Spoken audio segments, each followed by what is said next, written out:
A very warm welcome, everyone. Thank you so much for joining us today. My name is Michelle de Klerk, and I'm the founder of the Women's Chapter. And today I'm speaking to dear friend, but entrepreneurial force, Julia Elliott Brown, who is the founder and CEO of Enter the Arena. But she's also just written the most incredible book, which is called Raise, the Female Founder's Guide to Securing Investment. And it landed on Friday. So beautiful. Yay, it's exciting. I can't believe it, Michelle. I'm a published author. It's very exciting. So much work writing this book, people.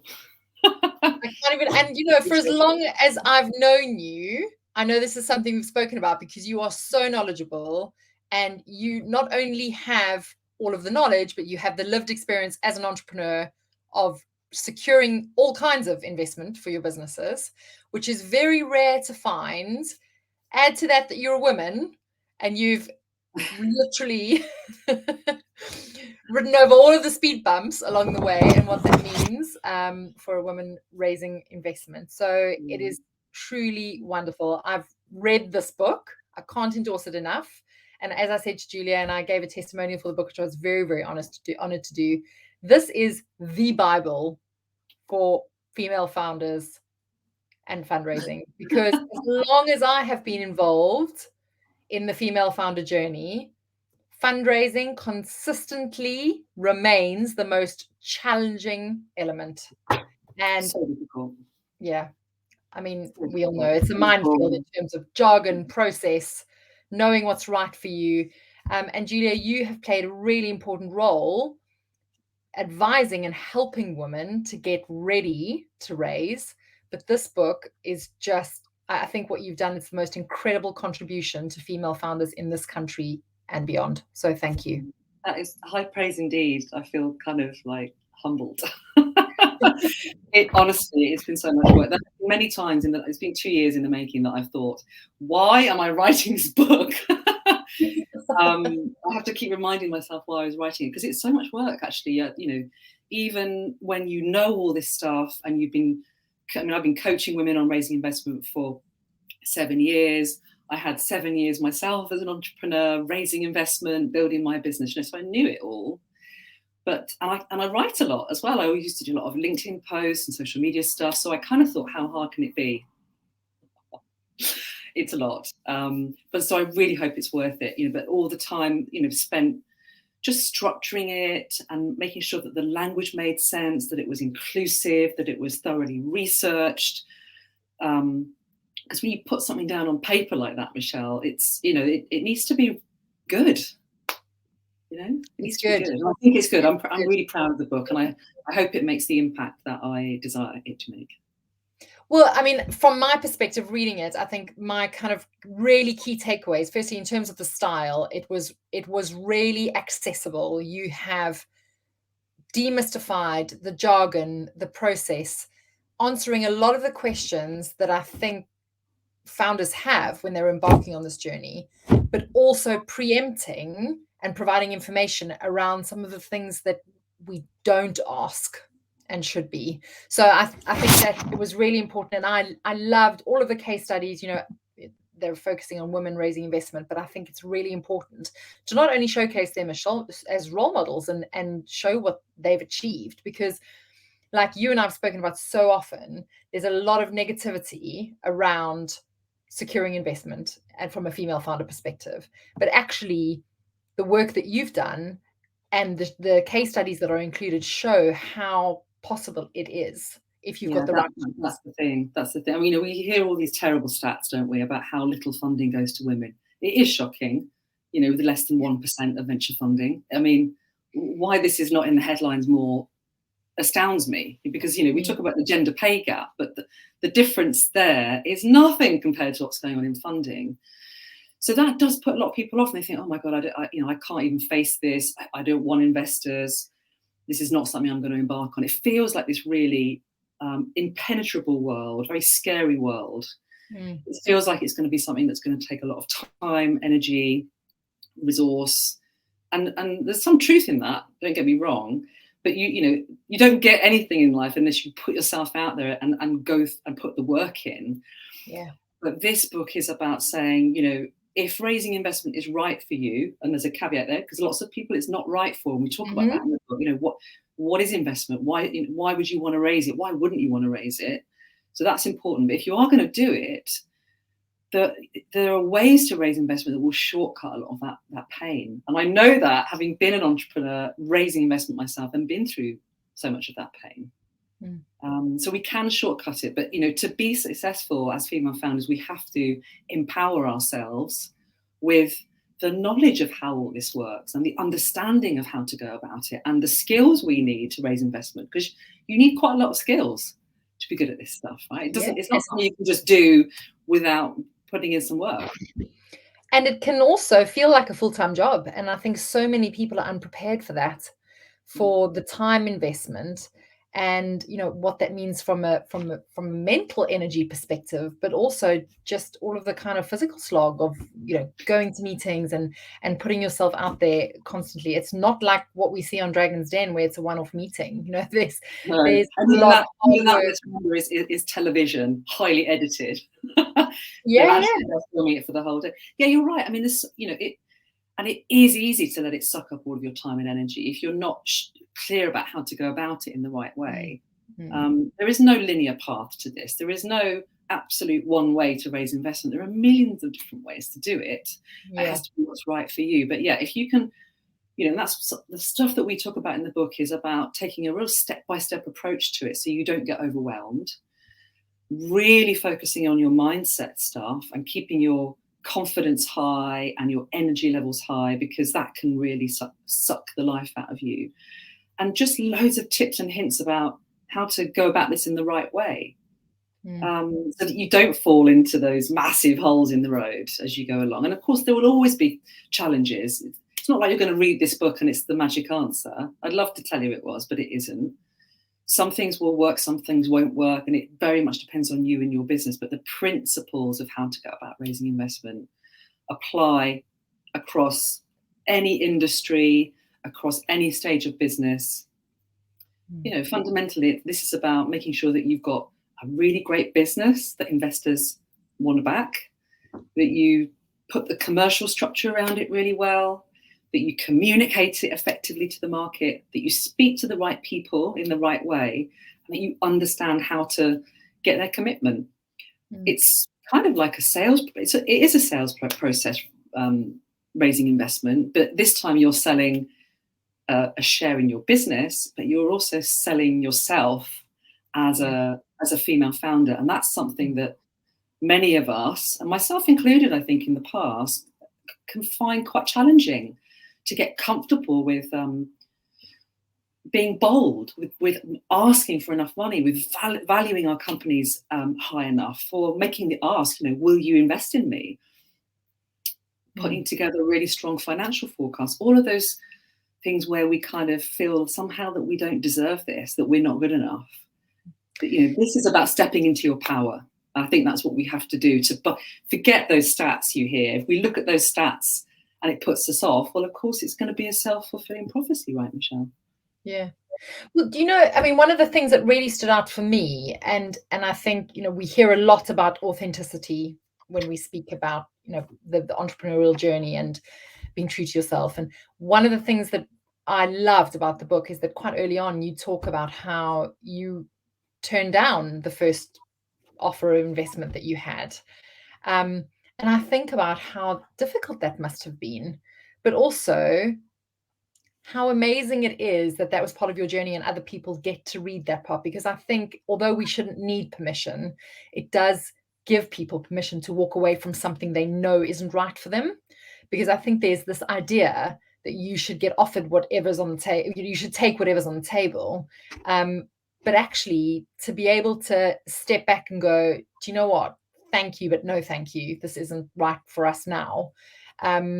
Is a really, really courageous decision to make when you are on this very stressful process. So I love that part. And I think so many of us need to know that sometimes the right decision is to say no. I'm a big advocate of saying no more. I think that's absolutely right. And I think we go somehow into this fundraising piece, feeling like we're kind of Oliver Twist with a begging bowl, kind of going, please, sir, would you please invest in me? Yeah. And actually, that's not the case. If you're building a great business that has a really strong future and is really investable, then this is a great opportunity for investors to back you, because at the end of the day, they put their money into startups to make a good return on investment, and they're looking for the best startups to do that in. And it's got to be the right fit. And I think that's so critical. This idea of fit is, if we can look at raising investment with a different lens and think this is about finding the right people to back my business that share my vision and values and are the kind of people that I want to have in my company, on my team as shareholders. Yeah. And if I can find the fit there, then this is an opportunity for them. So finding the right investors is about really digging into what it is you are looking for and getting super clear on that before you even start. It's like dating. If you put your profile up on Tinder and don't talk about sort of the partner you're looking for, you're going to get a lot of crap back, right? But the more you can zone in on what it is you really want and feel confident in that and powerful in that, the more you will attract the right kind of investors. There's a kind of principle I talk about in the book, which is called the mirror, which is where whatever you put out into the world is what you will attract.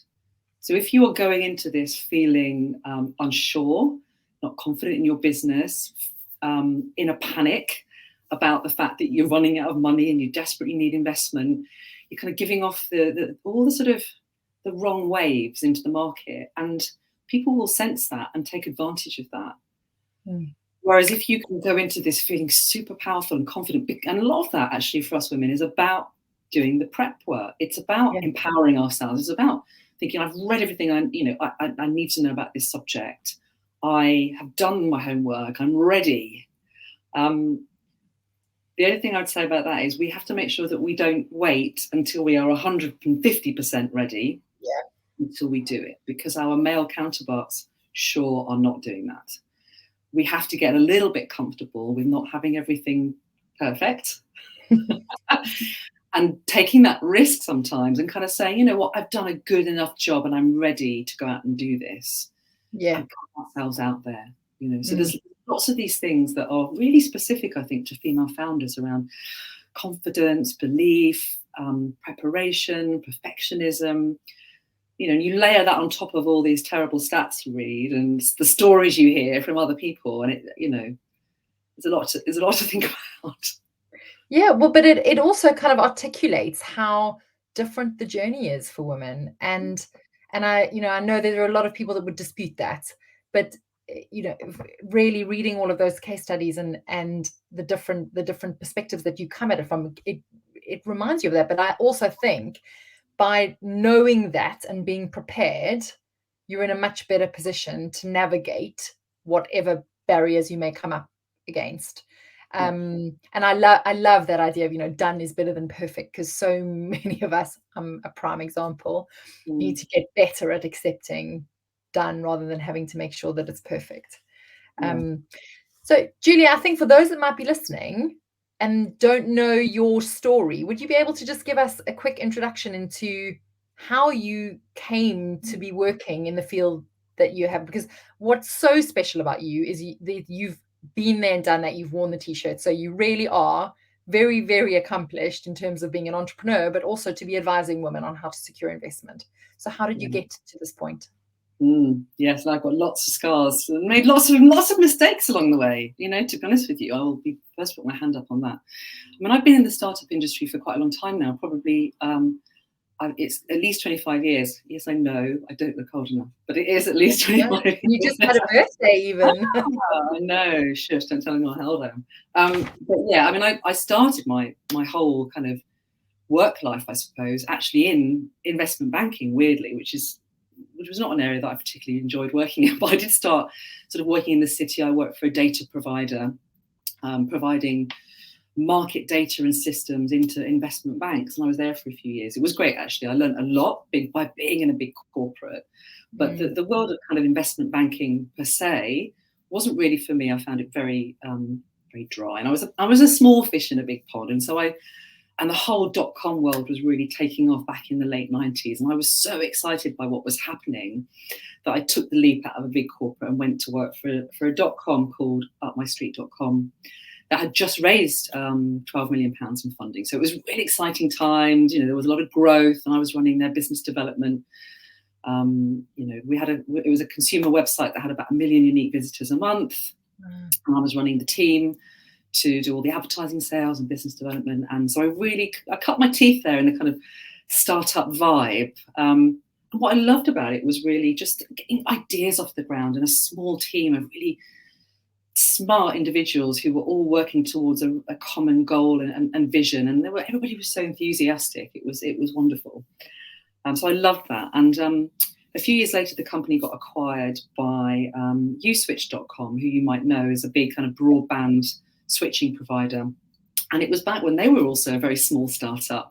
They were one of my key business partners, actually. And they were small, probably 20 people at the time. Yeah. They bought Up My Street and asked me to run Up My Street as a subsidiary within their company. And I sat on their management team, and we continued to build the business over a couple of years, which was great. And Uswitch has now gone on to be a huge business. And Up My Street actually ended up getting sold to Zoopla a few years ago. I wasn't involved directly in the sale, but that got bought by that big company, Zoopla.com. So it was really, lots of exciting things going on, and I had a lot of responsibility really early on. I think I was 27 when I was running upmystreet.com, which was pretty cool. And then I took some time to have some children. So I had my first born son, who is now 17, James. 17 now he is, I can't believe it. So I took a year off maternity, and when I came back from maternity leave, I went to work for a different property data company, and I ran their consumer business for about a year. That's called Home Track. But I just really wanted to get back, entrepreneurial again. And that was really when my sister and I had the idea for our business that we had together, my last business, which was my second to last business, actually, called Upper Street, which was a fashion tech company where you could design your own shoes. So a complete departure. I'd been running kind of digital consumer e-commerce businesses, and this was obviously a product-based business, shoes, but it was born out of I suppose less a love of shoes and more of the fact that my sister and I both experienced a problem around shoes, and a lot of good startups often come from a problem. So my sister, and she hates me telling this story, but I have to tell it, has quite big feet. And she lives in Hong Kong, and she could never buy shoes in the stores there because everybody over there has got really small feet. So she would go into this lovely little shop where she would meet a little guy, and she would have her shoes designed and made for her. He would sketch them out. She would choose the shape and the heel and the material, and he'd make them for her. And so she had all of her shoes made. And when I saw her shoes, I just thought, this is a brilliant idea. And my experience in managing quite complex data-based consumer businesses was really helpful because I could understand the tech piece. And for me with shoes, I always had this idea of a pair of shoes in my head that just didn't exist. I'd go down to the shops and look in all the shoe shops. This is what I'm looking for that isn't here. Even though there's thousands of shoes, it wasn't what I wanted. So we decided to start that business together. And like many female founders, I think it was partly about getting out of the corporate world, where, especially for my sister, she was working in a big investment bank and wanted to have children, knew that was going to be very challenging to do in the environment she was at. She was able to take voluntary redundancy, another pivotal moment that often gets people into startups when they have the resources to be able to do it. I mean, it's not easy. Mm-hmm. And we wanted to build a business that just felt like the kind of place where we wanted to work, a brand that we felt we could believe in, solving, a problem. And it's not a life and death problem, shoes. I know that, but actually, so many women that the story goes on. Obviously, as we built the business, but just it was so important to them to have these beautiful shoes that they've been able to create and make their own. Anyway, so we started that business. We knew nothing about fashion. We knew nothing about making shoes, but we knew what we didn't know. And we surrounded ourselves by some brilliant people. We employed an amazing shoe designer. We had a great PR agency. We managed to find people who would produce our shoes for us, which was really difficult. My sister did all that work. She was amazing. And we put a lot of our own money into it. And we were fortunate enough to be at a position in our lives where we could do that, because we both worked in corporate for quite a long time and we had some savings. So I recognise that that's not always straightforward for people who are younger or don't have those resources or don't have a family network around them that can help them. It's really hard, but we were lucky to be able to do that. So that we managed to get the business off the ground with our own funding and get us through a few years. But then we realised that if we wanted to scale this business into something really big, which was always our ambition, we would have to raise investment. And that's where the whole journey of raising investment started, I guess. Which I talk about in the book, where we started off going to speak to venture capital firms. And actually it was funny, they came to us because they'd seen some really great press coverage we'd had in the Evening Standard, and were talking about how, they wanted to invest quite a significant amount of money, like £3-5 million, and for us to take the business to the States. They could see we were doing really well in the UK. We had, hundreds of customers at that point, really good reviews. I was one of them. You were one of them, yeah. Lots of people I still have my Upper Street shoes. I still have mine. They're still in my cupboard. I do wear them. My leopard ones I've worn to death. I love them. They're beautiful, beautiful shoes. And to have a pair of shoes that is uniquely yours is something. When someone stops you in the street and says, "I love your shoes," and you can say, "I designed them myself." That is an amazing feeling. So they were interested in what we were doing. It was quite new, and we were trying to shake up the market a bit. There was nothing else like that. But we just felt we never got to the point where we had a term sheet that we turned down.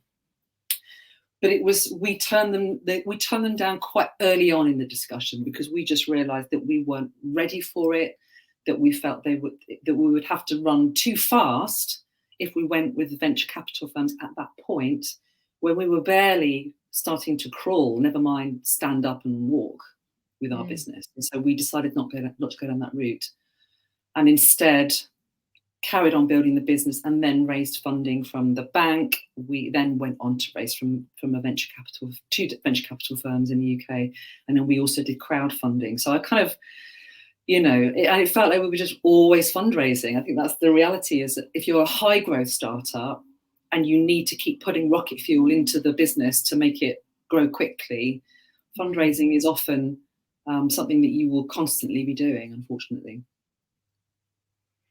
So that's a little bit about, kind of how I got to build, that high growth startup. We had that business for 7 years. Long story short, we struggled to get the business out of what was a very successful niche. We had some problems with technology, partly because we were a bit ahead of our time, and the technology we needed to build our 3D shoe designer wasn't as readily available as it is now. We had to build it all ourselves, bespoke. So there was a lot to go wrong and a lot of expense.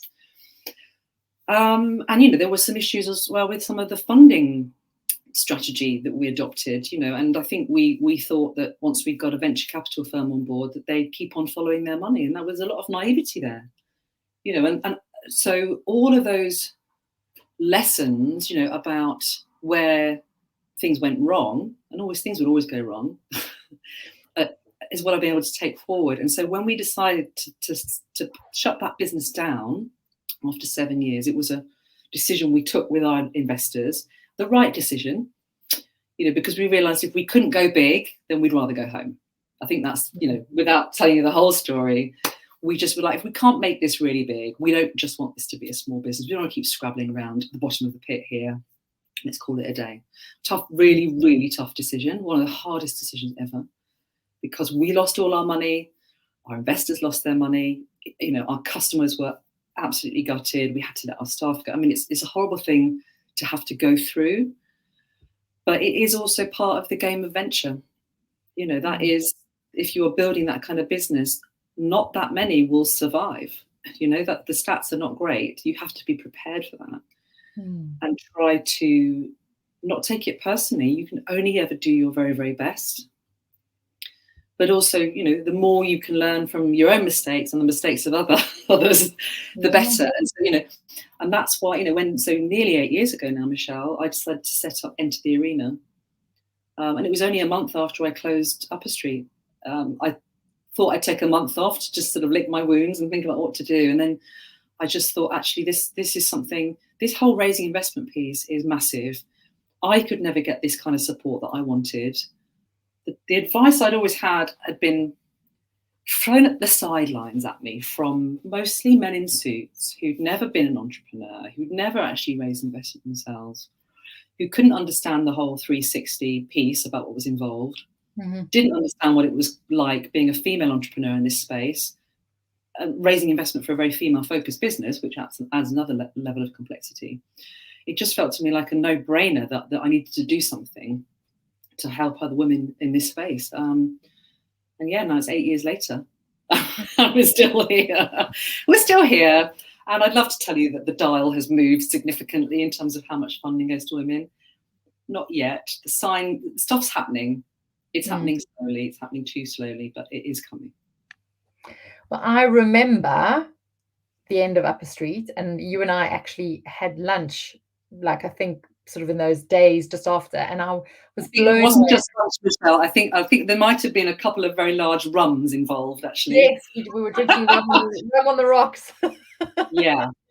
But you know, Julia, and this is something that I always tell people about you. You are one of the most resilient women I have ever met. And I remember being in awe of your strength and resilience when a month later you turned your experience into something positive for fellow women in business. And I can't imagine how much that must have taken to pick yourself up, dust yourself off.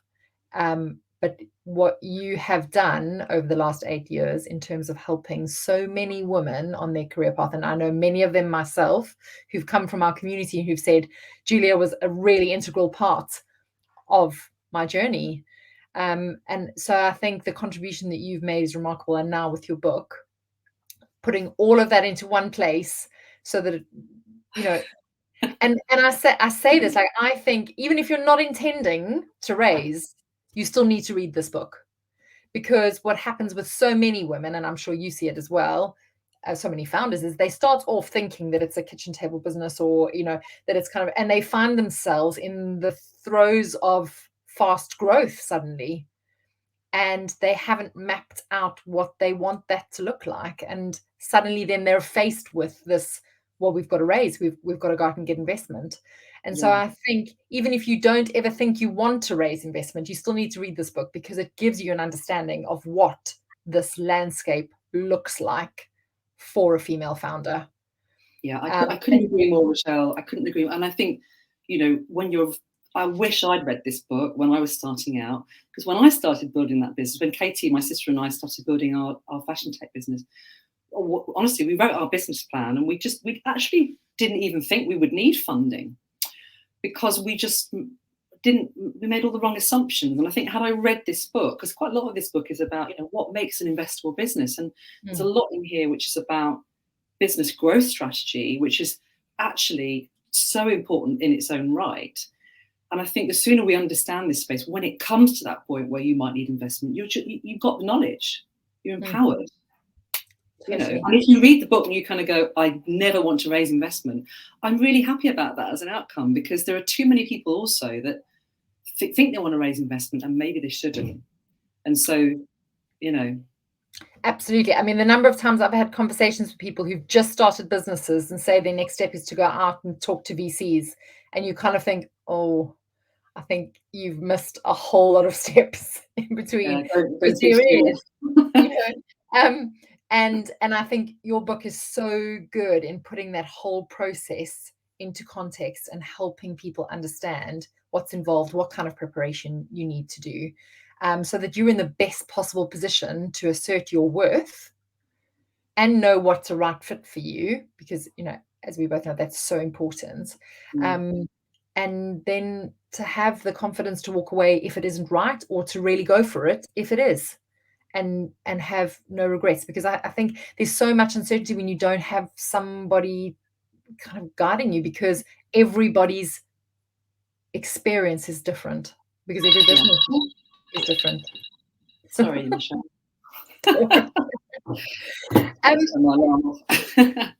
So, I mean, we've spoken a little bit about who this book is for. And I mean, from my perspective, having read it, I would say every female founder should read it. But, you know, who should really go out and buy this book? And actually, we should say, before we run out of time, that until tomorrow, you don't even have to buy it. It's free. You can get the ebook version on Amazon.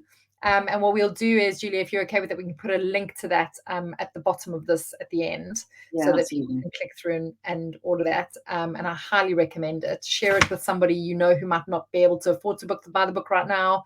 But from tomorrow onwards, how can people purchase your book? Yeah, so the book is for the time being exclusively available on Amazon. Okay. So any Amazon, should be on any Amazon. The promotion is only running in the UK, and that's running until tomorrow, Tuesday. And you can get it in paperback, like a salesperson. Hi. Paperback, hardback, or ebook. There you go. So, I mean, it's very exciting to have an actual thing in my hand, you know. But yeah, but who's it for? I mean, you're right. It is for everybody. I think particularly, you know, if you're thinking about building a business that you want to scale and make an impact in the world with, it's definitely something that you should be looking at and understanding your options when it comes to funding. This is also something that I would like more people in the investment community to be reading. Whether they will or not, I don't know, because obviously it's very, very, you know, specifically aimed at female founders. But the learnings that I think investors can get, anyone who works for an investment platform or a VC or an angel investor, to understand more about the perspectives of female founders and the challenges they face, I think would be really, really helpful. And also anybody who works in supporting startups, people like you, Michelle, you know, so to have an understanding of what your own clients might be going through, you know, whether you work as in marketing support or finance support or legal support, funding is like the number one priority of any growing startup business. And I think about 85% of businesses fail because of lack of funding. So it couldn't be more important. So I think, you know, as many people as read this as possible, that would be great. You know, and that was really the objective for me about writing this book, you know, recognizing that, you know, not everybody has the resources to be able to engage with, enter the arena directly for that kind of coaching and professional support through their fundraise. Not everybody. You know, I still maintain it is an excellent investment in yourself and your business to get the right support.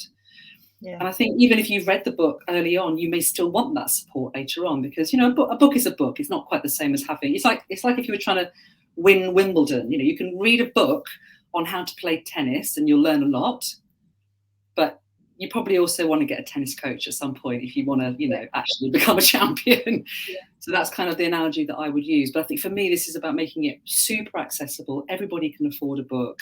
It's easy. It's a great reference book to have there. And all the, like you say, there's probably 35 case studies in there. Just reading the inspirational stories of all these women who've raised. And it's not a PR puff piece for any of these women. They are very generous in sharing their inner worries, their challenges, what they actually really went through. It's quite warts and all. And, you know, I mean, I have to even say that I would advocate, you know, young women or anyone like will be embarking on a career at some point to read this book too, because it raises so many important issues around the challenges that all women in business face. And you can't be what you can't see. And I think what struck me about so many of those case studies was like, some of these businesses are concepts or they're solving problems that I would never even have thought of. And I find that in itself so inspirational, just to read each one of these stories and think, wow, like, look how much investment she raised for that business. I would never even have thought of that. Or it's something that forms a part of your day-to-day life, you know, a business like that or a tech platform or whatever that you might not even consider. And I love thinking that there's a real woman behind that. There's a real woman behind the business that solves these everyday problems. And you have solved a massive problem by writing this book. And for years to come, I think this will be what every bank and incubator will say to, you know, get this book, read this book, or that, because it really does lay it out, and it's got kind of clear chapters where you can go back and refer to things and reference the process, because the process is unlikely to change. Hopefully the landscape will in time. But it gives us the best possible kind of fighting chance to be equipped to navigate these barriers and be prepared for them, so that we can have a good outcome, as you know, as you've laid out. We've got to get more women building the businesses of the future, you know, because if, you know, I have absolutely nothing against men, but if all of our businesses of the future are run by men, we're not going to have a very fair and equal society. And we need that diversity. We absolutely have to have it. You know, and I think a lot of the principles in this book, I mean, it's very, very tailored to female founders, but there are so many principles that apply to any underrepresented founder who struggles with bias, you know, with people making their mind up about them before they've even walked in the room, which is what happens, you know. So, yeah, fingers crossed it's going to have a good impact. And, you know, whether I'll ever write another book again, I don't know. I need to go and have a long lie down, Michelle, in a dark room. On a beach on a sun lounger. I can't wait. Fingers crossed by Christmas time I will be doing that. That's my plan. Well, I hope, and it'll be a case of just you'll be watching on your phone, or just all these sales will be pinging through. That would be nice. Buying your book, and the world will be becoming a better and better place with more for you female founders being funded. So that would be so nice. You know, really, I know that this is, you know, kind of a big part of what you do anyway as a business into the arena, but I don't think you should underestimate the power of what you've put out there and how it will help so many women that normally, you know, might not be able to afford to access your one-to-one services. So I think it's really important.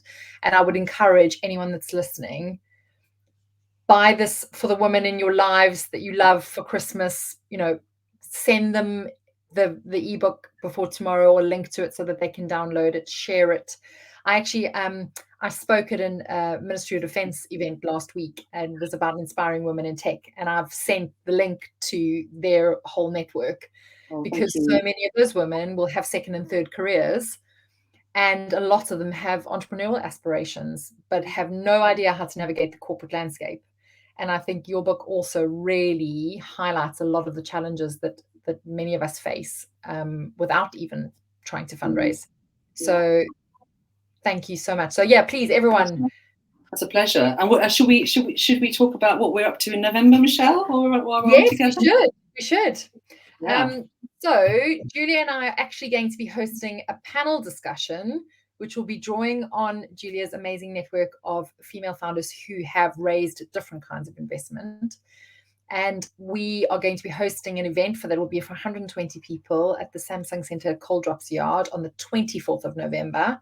The event booking is not live yet, but if you are interested in receiving the link, please pop your just let us know in the comments, or send either one of us a direct message on LinkedIn, and we will be able to send you that information as soon as it's live. It will also be live on the Women's Chapter website, and I think, Julia, possibly on yours as well, where people will be able to book. We'll be putting it out to our network as well. You know, I have to say, I can't thank you enough. You know, it's such a pleasure working in partnership with you, Michelle, and the Women's Chapter. You know, we've done lots of stuff together over the years. It's a really good fit.